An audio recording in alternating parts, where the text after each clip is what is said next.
Bueno, ya esta es nuestra penúltima sesión, sobre las evaluaciones de riesgo biológico. Ahí siguen entrando. Este, lo que nos falta es justamente pues el formato principal, ¿no? Este, ¿Alguien ha tenido alguna dificultad hasta ahorita para llenar el otro formulario, el de riesgos de biocustodia?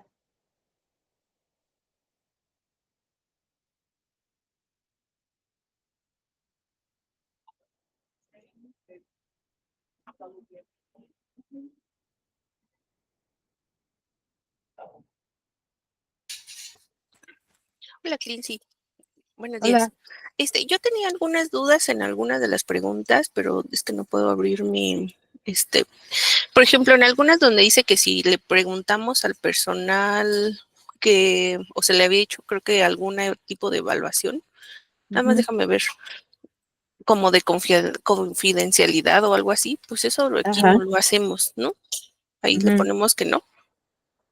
Sí, obviamente eso, digamos que en la escala, pues te aumentaría el riesgo Ah, de que alguien, pues quisiera compartirlo, ¿no? Porque no se hace como de forma muy explícita que las personas tienen que, este, o formal más bien, eh, no deben de compartir información sobre los proyectos, sobre pacientes, sobre datos personales, etcétera. ujú, Lo que se hace aquí, pues, es dar capacitación, ¿no? O sea, todos hemos tenido que tomar algún curso.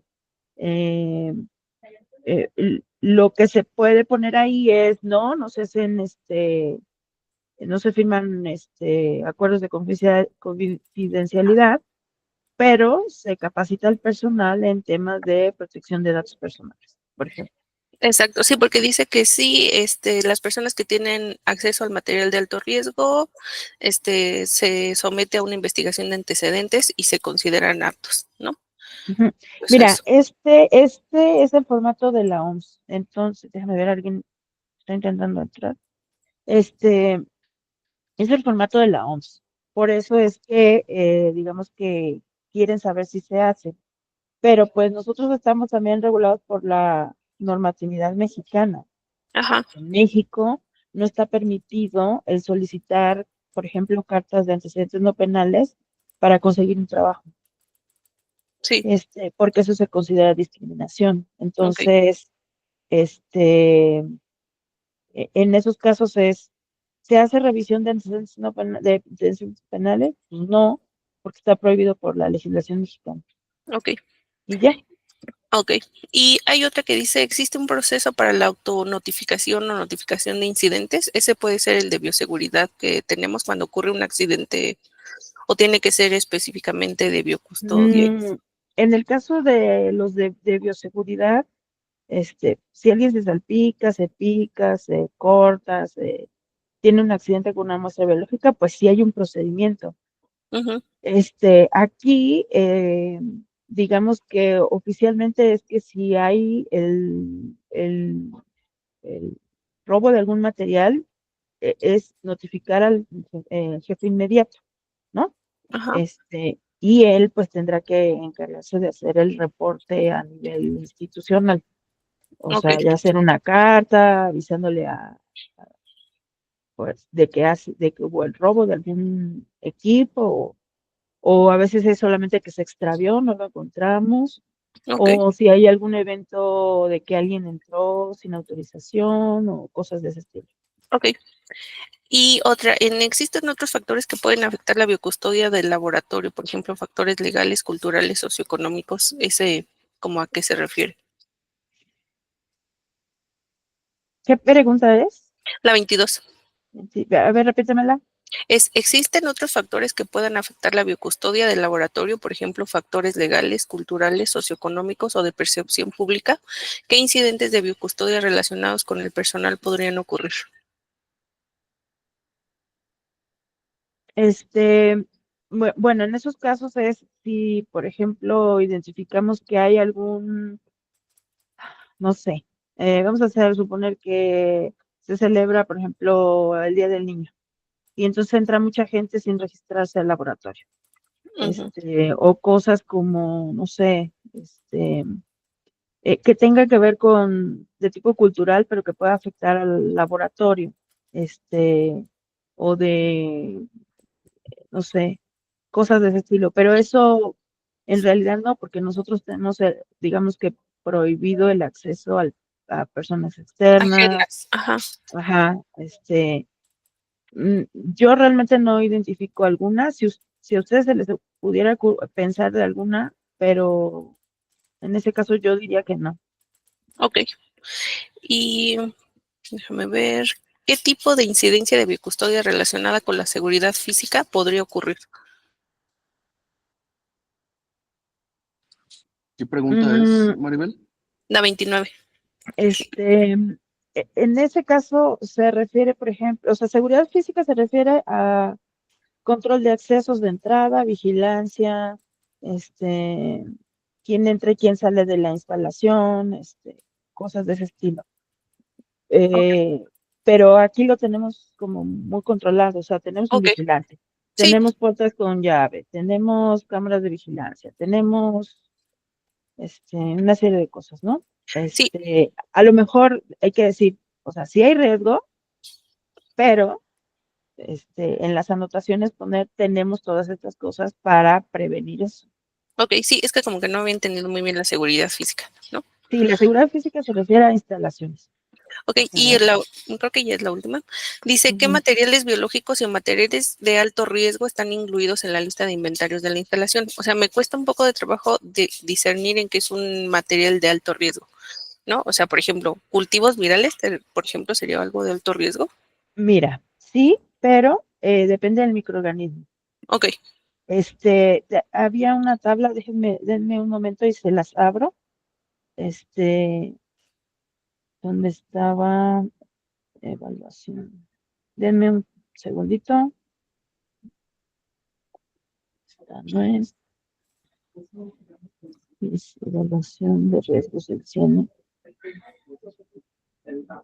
Eso creo que lo di la primera o segunda clase. Hay una tablita, donde nos dice, evaluación, riesgos del cieno. Aquí está. ¿Dónde está? Sí.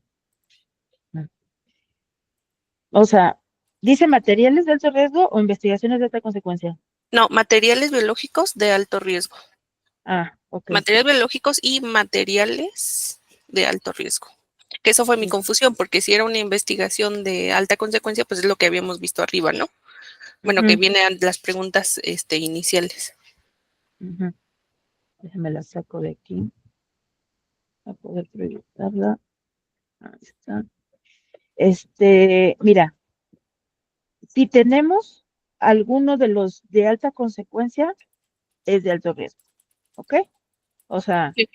eh, mutaciones que incrementen la patogenicidad, la Ah, ok, toxicidad, el tropismo, que cambien el tropismo, que eludan la inmunidad, o sea, si el patógeno es, ok. digamos, de mediano riesgo y nosotros tenemos patógenos modificados que Ujú, aumenten cualquiera de estos, ujú, son de alto riesgo.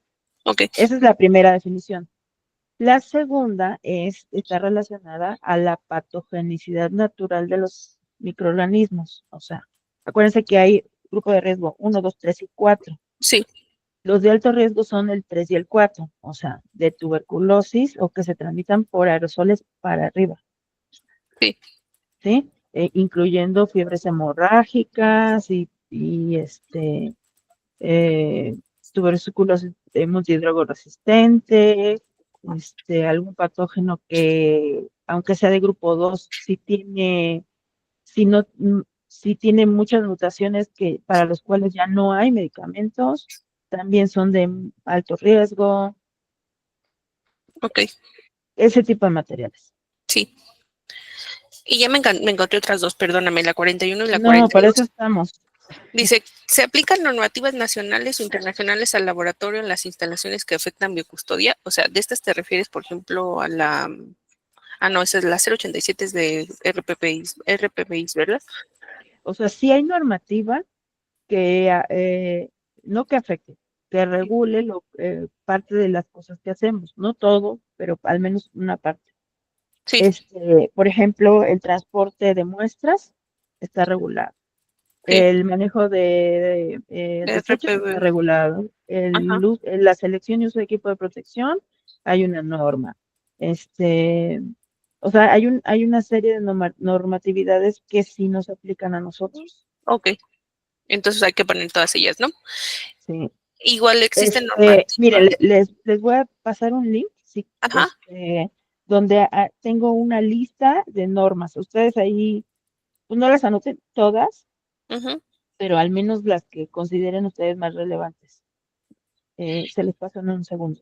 Ok, Ajá. y también está la que sigue, que se existen normas o recomendaciones nacionales o internacionales relativas al trabajo del laboratorio, que pues más o menos es de la de arriba, ¿no? Ujú. O sea, empezando por la norma, por el manual de la OMS, Ujú. los dos, el de bioseguridad y el de biocustodia, esas eh, no son obligatorias, Eso. pero digamos que son de buenas prácticas, ¿no? Exacto. Tal vez arriba iría lo de la OMS, que es como más general y habla de biocustodia, y abajo todas las nacionales, ¿no? Podría ser. Ujú. Sí, Ok, denme. Ahorita se las paso porque la verdad no son las ok. Creo referencias. que, creo que esas son las que tenía. Todavía me falta un poco avanzar en lo demás, pero hasta ahorita creo que son las que tengo. Gracias. ¿Alguien más tiene dudas? Hola, Jocelyn, sí, buenos días a todos.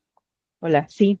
Hola, oye, ¿te acuerdas que te había buscado para ver el problema de la numeración? Creo que ya entendí qué fue lo que sucedió. Ujú. Después, inmediatamente después de verificar que el proyecto es de alta o no consecuencia, en la sección 2 de la pregunta 9 a 14 y luego de la 15 a la que corresponde, porque en realidad va 15, 15, 15, 15, 15. Dicen las mismas preguntas relacionado a otros materiales con relevancia para la huella custodia.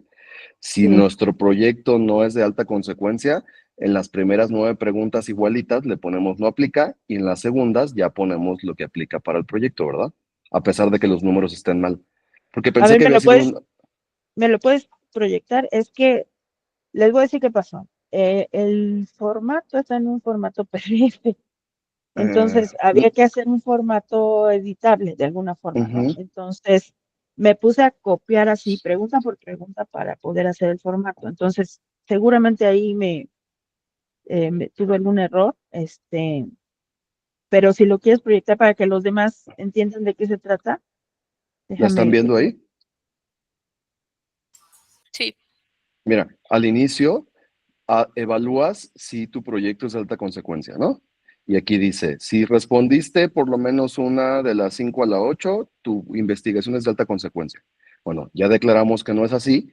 Entonces, de la 9 a la 14, si tu proyecto es de alta consecuencia, deberíamos de poner NA. Yo lo llené aquí, pero si no es de alta consecuencia, no deberíamos de contestar. Y luego, en la sección 3, son las mismas preguntas para los otros materiales biológicos de con relevancia, relevancia. ajá, pero ya viste que va 15, 15, 15, 15. Eso no Ujú, me preocupa, nada más viste que copié y pegué las mismas respuestas. Entonces, ujú. arriba, como no es de alta consecuencia, tengo que poner NA o dejo la misma información. No, ponle no aplica, porque No no, o aplica, sea, ¿verdad? porque tú estás diciendo que tu investigación no es de alta consecuencia. Exacto. Entonces, arriba va no aplica y abajo ya respondes, ¿no? Ujú. Perfecto. Gracias. ¿Alguna otra pregunta?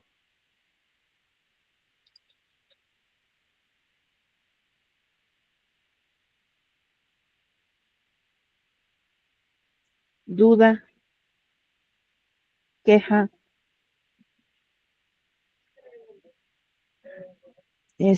Bueno, entonces vamos a ver el otro, el que nos queda pendiente. Este, Si ustedes se dieron cuenta, el de biocustodia es más un cuestionario en donde tienes que decir sí o no, y en algunos casos tienes que decir por qué. Este, este sí les pide que hagan una descripción em, de las condiciones en las que ustedes van a estar trabajando, ¿sí? También tiene los mismos 5 segmentos de el proceso de evaluación de riesgos biológicos. La primera es describir los agentes biológicos. Aquí yo ya se los prellené, les puse VIH, pero probablemente si necesitan alguno, habría que copiarlo de las hojas de seguridad, del hoja de seguridad de patógenos de Canadá. Yo ya los tengo en español. Ahí mismo en ese link van a ver un pequeño banner que dice hojas de seguridad de microorganismos.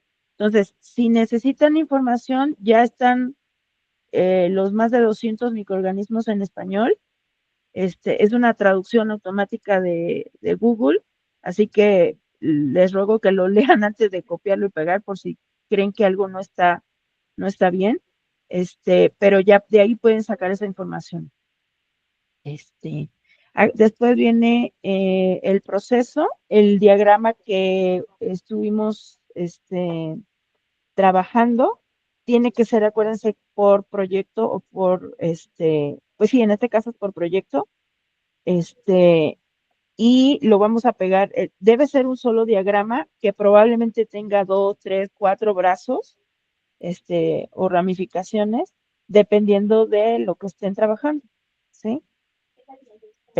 Y después les pide que Lindsay, describan, ¿sí? oye, perdón que te interrumpa. Oye, siempre me quedó la duda, ¿sabía que sea el formato corto y largo? En realidad son igual de largos los dos. Y Sí, en el es la formato verdad, largo, o sea, son una pregunta son menos. lo mismo. Pero en el formato largo, que me pareció más sencillo de llenar porque era menos específico, no viene el cuadro para meter eso. Entonces, ¿hacemos el otro? Sí, mira, creo que te dice, pues, describe tu proceso, y ahí lo puedes poner. Hay una Ajá, parte dice, donde tú tienes que describe los describir procedimientos tu que se proceso. utilizarán. Ajá. Ajá. Entonces ahí puedes meter el diagrama o lo puedes hacer redactado, pero pues ya hiciste el diagrama y yo siempre considero que los diagramas son más fáciles de entender y de ordenar tus pensamientos a la hora de hacer esa redacción.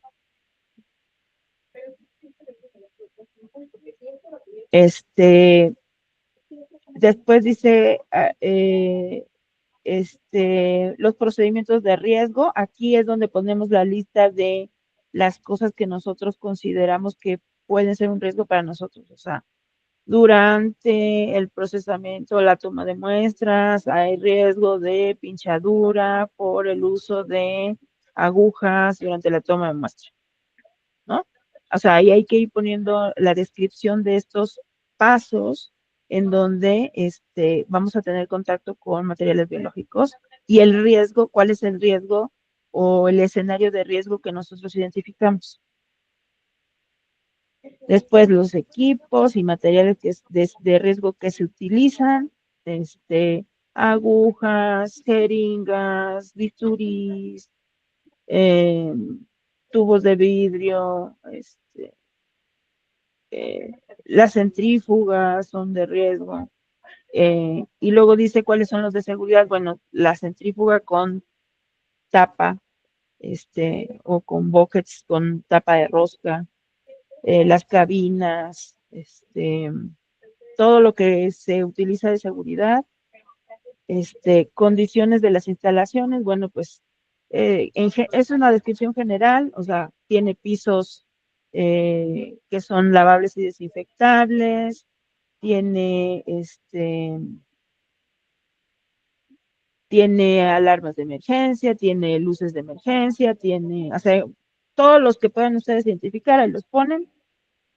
El tipo de instalación, pues nosotros aquí tenemos, o sea, al menos DSL2, el de biología molecular es un SL2. Factores que pueden afectar las operaciones, bueno, eso ya lo mencionamos en el otro. Entonces, lo que pongan en el otro también lo pueden poner aquí. Aquí, quienes participan en el proyecto, si tienen, es como un breve resumen del currículum de la persona, haciendo énfasis en cursos tomados en relaciones de seguridad, bioseguridad, protección civil, seguridad química, etcétera. Situaciones en las que podría ocurrir exposición.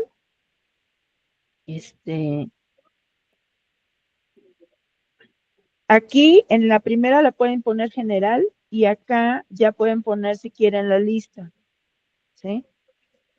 Probabilidad de que ocurra una exposición, dice improbable, posible o probable, pero en realidad tenemos que usar la escala, que tiene 5 valores, ¿no?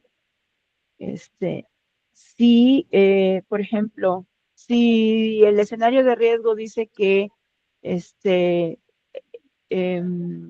voy a tener exposición porque estoy manejando bisturí, nosotros tenemos que poner ahí improbable, posible, probable, etcétera, ¿no? La mayoría de los escenarios de riesgo que estamos describiendo, pues hay que decir que son posibles al menos, ¿no? Cosas improbables, pues son cosas que ya son, como muy raras, que a lo mejor alguien dice, pues yo quiero poner que, nos va a caer un meteorito algún día, pues sí, pero pues es improbable que suceda a lo mejor en el periodo de tiempo que se desarrolle el protocolo, ¿no? Gravedad de las consecuencias, ahí igual usando la escala de 5 valores para consecuencias, que va desde insignificante hasta severos. Ahí tenemos que decidir cuáles son las consecuencias de si yo me infecto con el material biológico con el que estoy trabajando en este protocolo. O sea, si son sangre de VIH, si son sangre con hepatitis, si son vectores virales, si son, no sé qué más estamos trabajando, PBMCs fijadas, ¿qué va a pasar si yo me expongo o inhalo o me corto, me inoculo o lo ingiero alguno de estos materiales biológicos? Uh-huh. Acuérdense que severo Sí. es que alguien se muera, ¿no? Por resultado de esa exposición, ¿sí? Oye, aquí me entra la duda, es justamente con las cosas que se tienen en el laboratorio. Es decir, si se va a trabajar en el BSL-3 y ahí no se pueden usar ningún punzocortante, entonces ningún material de cristal, la probabilidad de inocularte con muestra de VIH es cercana a Muy nula baja. porque no hay. Ajá, Muy ¿no? baja. Muy baja. Entonces, pero ¿te acuerdas que el de custodia es antes de implementar las prácticas y después de implementar? Aquí es con lo que ya se Sí, trabaja, ¿no? sí, sí. O sea, ¿qué va a pasar si yo me inoculo con ese material biológico? ¿Ok? Ok, pero la probabilidad Después, siempre va a ser muy baja porque ya se está trabajando de una manera supuestamente correcta, ¿no? no, no. O sea, ¿qué pasaría si tú, Humberto Valenzuela, te picas eh, bueno, tú no tomas muestra, pero por ejemplo, si alguien de la toma de muestra se pica con sangre con VIH, es posible y probable, o improbable que se pueda picar. Entonces, en realidad ese es mediano riesgo, digamos. Es posible, ¿sí? Este, ¿Cuál es la consecuencia de que alguien se pique? Pues puede ser moderada en el sentido de que si son muestras indetectables, en el sentido de que de que ya hay tratamientos, o sea, probablemente lo que han demostrado es que, por ejemplo, la esperanza de vida ya no es la misma que al principio de de la pandemia de VIH, ¿sí? Bueno, vamos a suponer que es moderada, pero nosotros vamos a poner medidas de control y aquí es donde te va a decir cuáles son tus medidas de control. Voy a usar guantes de nitrilo, voy a usar doble guante, voy a usar batas, voy a usar mascarillas, voy a usar para evitar tener contacto directo con esos materiales. Ujú. Y entonces, después de eso, nosotros vamos a decir cómo son esos riesgos, si son aceptables o no. Y entonces ya, probabilidad de exposición, entonces va a ser muy baja, consecuencias, eh, consecuencias muy bajas también, ¿no? Moderadas, insignificantes, dependiendo de, digamos, lo que ustedes estén redactando. ¿Me expliqué? Sí, gracias. O sea, esta parte de evaluar los riesgos es, ¿qué pasa si yo me inoculo un material biológico? Eso es todo, hasta ahí. O sea, ¿qué va a pasar si yo me lo trago, me salpica en los ojos, me pico con una aguja, lo inhalo? Los diferentes escenarios de riesgo por los cuales yo podría tener contacto o podría inocularme esos materiales biológicos, ¿sí? Entonces, ya que se hace esta descripción de probabilidad y consecuencias, nosotros aquí vamos a hacer esa lista, vamos a decidir si el riesgo inicial es muy bajo, bajo, medio, alto, muy alto. Si es aceptable trabajar sin medidas de control, ¿uh? Y qué es lo más urgente de atender en tu proyecto. Y eso se le da una prioridad alta, media o baja, de acuerdo a la lista de exposiciones que tuviste. Uh-huh. Debería de trabajar o continuar el trabajo sin medidas de control de riesgo. Aquí en general es no. No importa con lo que estés trabajando aquí en el cine, ¿no? Y entonces aquí ya te va a hacer la descripción de qué medidas de control. ¿Son suficientes los recursos? Pues sí, aquí nunca ha faltado ni un guante, ni una mascarilla, ni nada. Llegan a retrasarse las entregas, pero todo el mundo tiene siempre equipo de protección. Medidas aconsejadas por directrices, si es que hubiera alguna recomendación, aquí la que nos aplica a medidas de control es la norma 017, que es la de equipo de protección personal, tal vez la norma sobre seguridad química, son así como muy específicas para riesgos en específicos. Si, por ejemplo, hablan de algún reactivo que sea altamente tóxico, pues obviamente necesitamos mencionar la norma de seguridad química, ¿no?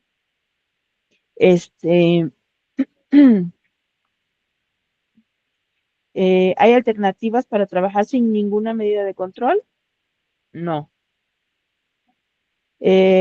Regiones anatómicas, esto lo pusimos porque en la norma 017 dice que cuando haces tu evaluación de riesgo, tienes que definir qué equipo de protección personal vas a utilizar y a qué área del cuerpo aplica.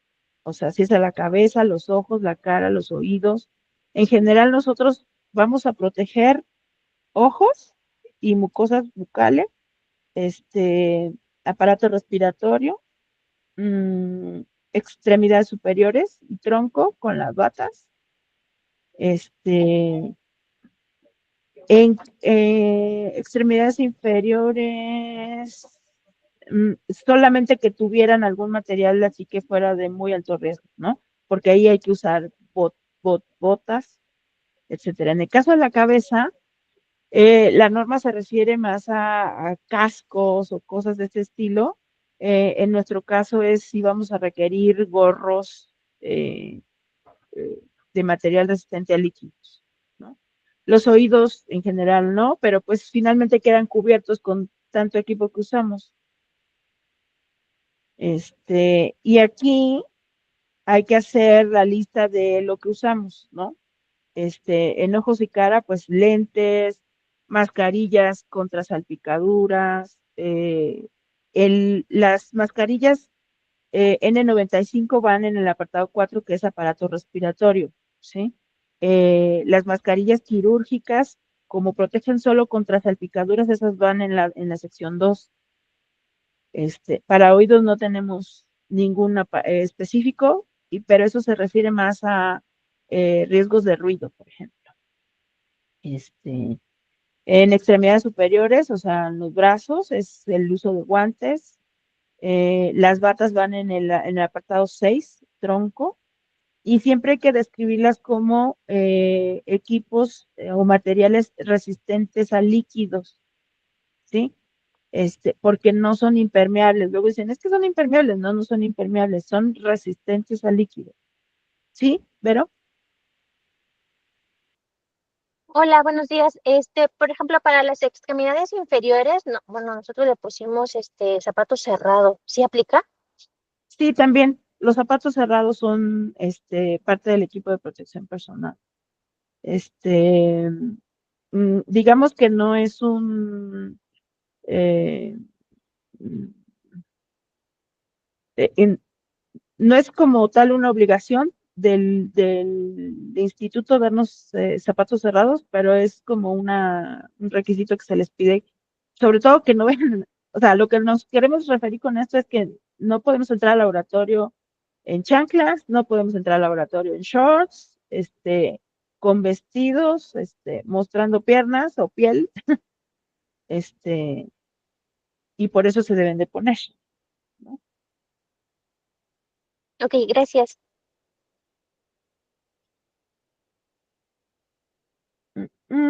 Entonces,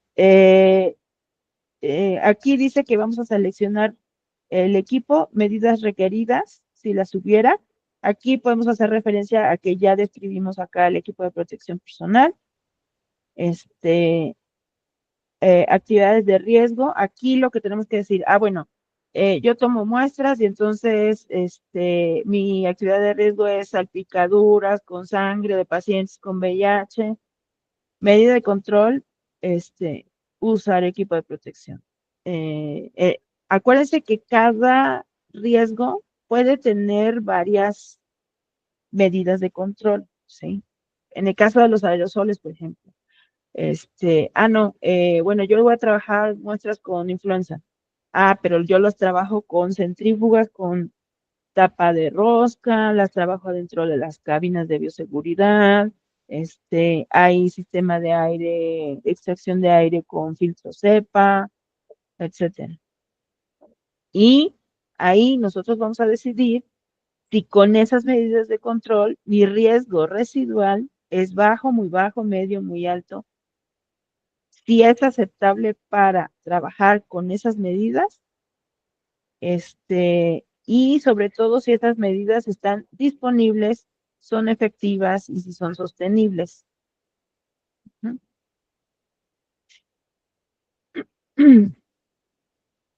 Y entonces, en general para el proyecto, vamos a decidir si el riesgo es de muy bajo a muy alto, ya con las medidas de control. En este caso, te dice, marque con una X cuál es tu riesgo residual ya con las medidas de control. Algunos deciden que es bajo, otros que muy bajo, dependiendo de lo que estén trabajando. ¿Sí? Si ustedes consideran que hace falta algún material, algún equipo, alguna cosa por las cuales su riesgo pudiera ser mediano o alto, habría que describirlo. Dice aquí, debe continuar el trabajo con las medidas de control de riesgo. Si ustedes consideran que son suficientes, pues es sí. comunicación de peligros y riesgos. Aquí es sobre todo describir cómo vamos a explicarle a cómo los responsables de proyecto, los investigadores responsables de proyecto, le van a explicar a las personas que trabajan en su proyecto esos peligros, esos riesgos y esas medidas de control. ¿No? Aquí en el CIENI lo que se hace es que se da el curso anual, o sea, creo que semestral, ¿no? Cada 6 meses, en donde se indican peligros y riesgos, etcétera. Pero además de eso, ustedes tienen que darle o explicarle a la persona, una persona nueva que llega, riesgos específicos, ¿no? Por ejemplo, Humberto, si trabaja con alguna sustancia química peligrosa para el revelado de los geles, pues le tiene que explicar al que va a hacer los geles que esa es de riesgo porque está trabajando con una sustancia química peligrosa, ¿no? Cosas de ese estilo. Si trabajan con beta-mercaptoetanol, ese es una sustancia química de alto riesgo. Si se les derrama, se les cae un frasco y se rompe, mm, hay que evacuar, o sea, hay que evacuar ese laboratorio porque la gente que inhala los vapores del beta-mercaptoetanol eh, en grandes cantidades va al hospital por problemas de vómito, o sea, ataca el sistema nervioso central, promueve el vómito, mareo y una serie de síntomas que requieren en muchos casos atención, hospitalización. Entonces, hay sustancias que son peligrosas, hay materiales que son peligrosos, y que a pesar del curso de bioseguridad, nosotros tenemos que explicarle al personal riesgos específicos. ¿Cómo vamos a hacer eso? Aquí lo vamos a anotar. La compra y medidas de control, bueno, aquí se tiene que anotar que anualmente se hace una compra, de acuerdo a las necesidades de medidas de protección o se hacen mantenimientos, también son semestrales. Eh, Aquí sobre formación de personal, pues capacitación continua en medidas de bioseguridad, ¿no? Mm, Revisión de riesgos. ¿Qué tan frecuentemente creen que esta evaluación se debe de realizar? En general, ahí se anotan dos condiciones para una revisión. La primera es que se haya hecho algún cambio relevante en el protocolo. Por ejemplo, si vamos a tomar otro tipo de muestras con otro tipo de microorganismos, lo agregamos, o si el procedimiento no se va a hacer aquí porque, no sé, se descompuso algún equipo y entonces se van a ir las muestras a otro sitio. Esas modificaciones, hay que decir, si hay modificaciones relevantes al protocolo, y dos, la otra es, en el caso de que sean protocolos largos, vamos a suponer que son de 5 años, pues al menos que en el segundo o tercer año se haga una revisión para ver que estamos trabajando de acuerdo a las condiciones que nosotros describimos al inicio, ¿sí? Porque luego pues pasa el tiempo y no nos damos cuenta y resulta que ya cambiamos cosas que no estaban en la evaluación de riesgos, que no estaban en el proyecto o que se tuvieron que hacer modificaciones menores, pero que finalmente ya no es lo que estaba en esa evaluación. Por eso se le debe de poner al menos un tiempo, puede ser 2 o 3 años, o cuando hay alguna modificación relevante.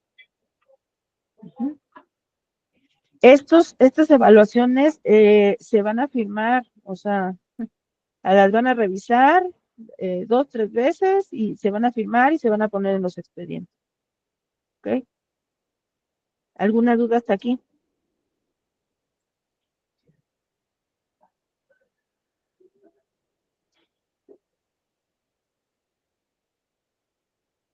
¿Preguntas?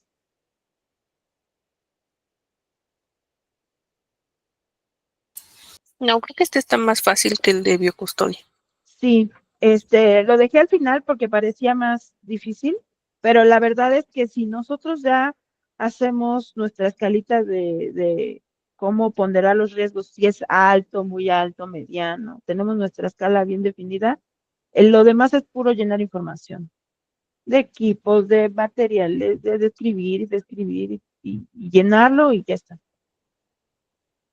Este, lo que vamos a hacer es que la última reunión, la del 9, es para ver si tuvieron algunas dudas durante el llenado de los formatos. O sea, si ya ya es la última revisión, las últimas preguntas, todavía les voy a dar ese fin de semana para que cualquier cosa que se discuta, todavía tengan, y me los entreguen todos, los necesito el día lunes 12 para que yo también les demos una revisada, que no les faltó algo que pusieron a lo mejor, habría que cambiar algo en la redacción o sugerirles cambios, En el Classroom antes de los terminar. vamos a subir, Clint. Pues es más fácil para mí porque ahí los puedo ir revisando. Sí, también para no imprimirlo ni nada, ¿no? Sino No, ya no, más no, bien. Sí, no, no. En cuanto, o sea, si ustedes, este, los vayan terminando, entre más rápido los terminemos, son los primeros que voy a ir revisando.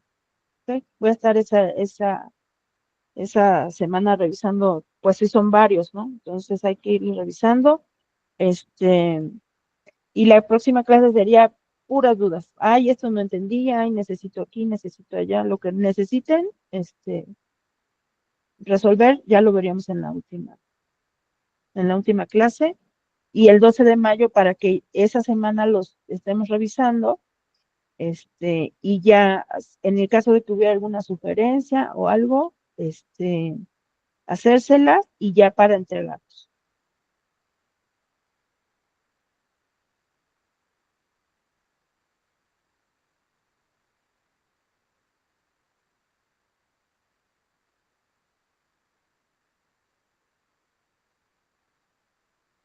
Bueno,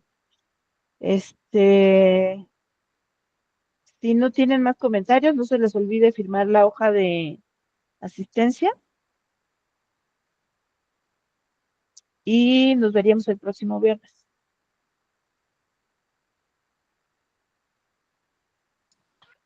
Hola, Clint. ¿Dónde está la hoja Sí. de asistencia? A ver, la pusieron en el chat, pero si no la ves, ahorita te la doy. De todas maneras, se las mandé al correo, la puse en el Classroom.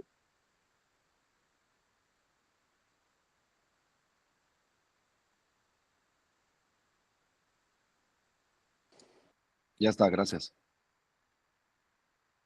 Ujú.